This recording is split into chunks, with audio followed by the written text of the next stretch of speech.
हरे कृष्ण कृष्ण कृष्ण हरे हरे, हरे राम राम राम हरे हरे। जया एकादशी व्रत कथा। भगवान श्री कृष्ण बोले, माघ मास के शुक्ल पक्ष में जो एकादशी होती है उसका नाम जया है। वह सब पापों को हरने वाली उत्तम तिथि है।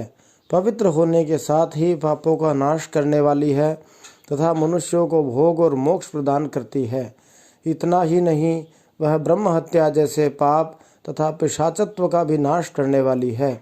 इसका व्रत करने पर मनुष्यों को कभी प्रेत योनि में नहीं जाना पड़ता। इसलिए राजन, प्रयत्नपूर्वक जया नाम की एकादशी का व्रत करना चाहिए। एक समय की बात है, स्वर्गलोक में देवराज इंद्र राज्य करते थे। देवगण पारिजात वृक्षों से भरे हुए नंदन वन में अप्सराओं के साथ विहार कर रहे थे। 50 करोड़ गंधर्वों के नायक देवराज इंद्र ने स्वेच्छानुसार वन में विहार करते हुए बड़े हर्ष के साथ नृत्य का आयोजन किया। उसमें गंधर्व गान कर रहे थे, जिसमें पुष्पदंत, चित्रसेन तथा उसका पुत्र, ये तीनों प्रधान थे।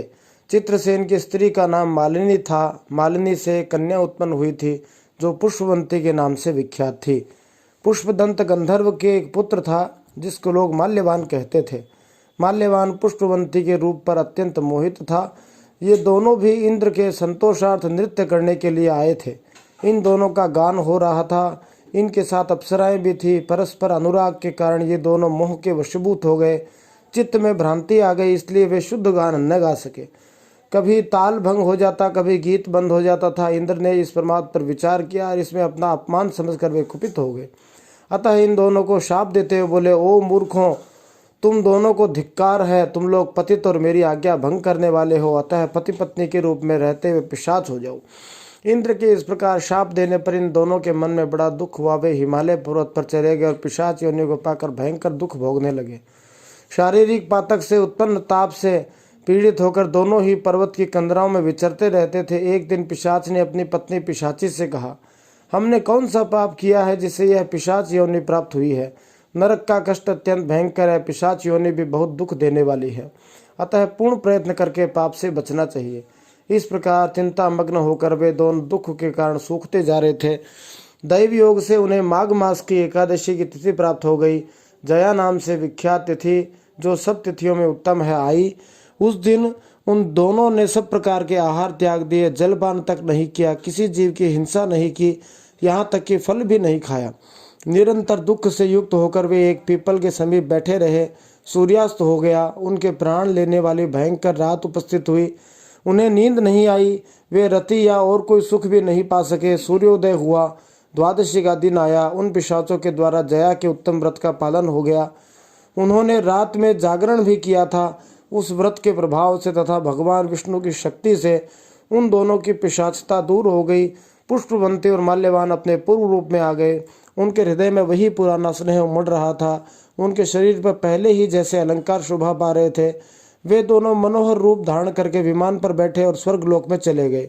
वहां देवराज इंद्र के सामने जाकर दोनों ने बड़ी प्रसन्नता के साथ उन्हें प्रणाम किया। उन्हें इस रूप में उपस्थित देखकर इंद्र को बड़ा विस्मय हुआ। उन्होंने पूछा, बताओ, किस पुण्य के प्रभाव से तुम दोनों का पिशाचत्व दूर हुआ है?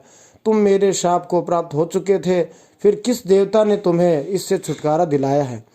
माल्यवान बोला, स्वामिन, भगवान वासुदेव श्री हरि की कृपा तथा जया नामक एकादशी के व्रत से हमारी पिशाचता दूर हुई है। इंद्र ने कहा, तो अब तुम दोनों मेरे कहने से सुधा पान करो। जो लोग एकादशी के व्रत में तत्पर और भगवान श्री कृष्ण हरि की शरणागत होते हैं, वे हमारे भी पूजनीय हैं। भगवान श्री कृष्ण कहते हैं, राजन, इस कारण एकादशी का व्रत करना चाहिए। नृप श्रेष्ठ, जया ब्रह्म हत्या का पाप भी दूर करने वाली है। जिसने जया का व्रत किया है उसने सब प्रकार के दान दे दिए और संपूर्ण यज्ञों का अनुष्ठान कर लिया। इस महात्म्य के पढ़ने और सुनने से अग्निष्टोम यज्ञ का फल मिलता है। हरे कृष्ण कृष्ण कृष्ण हरे हरे, हरे राम राम राम हरे हरे। आज जया एकादशी है। किसी भी प्रकार से अन्न नहीं खाना चाहिए। यथासंभव हरे कृष्ण कृष्ण कृष्ण हरे हरे, हरे राम राम राम हरे हरे, इस नाम महामंत्र की ज़्यादा से ज़्यादा संख्या में जप करना चाहिए। हरे कृष्ण।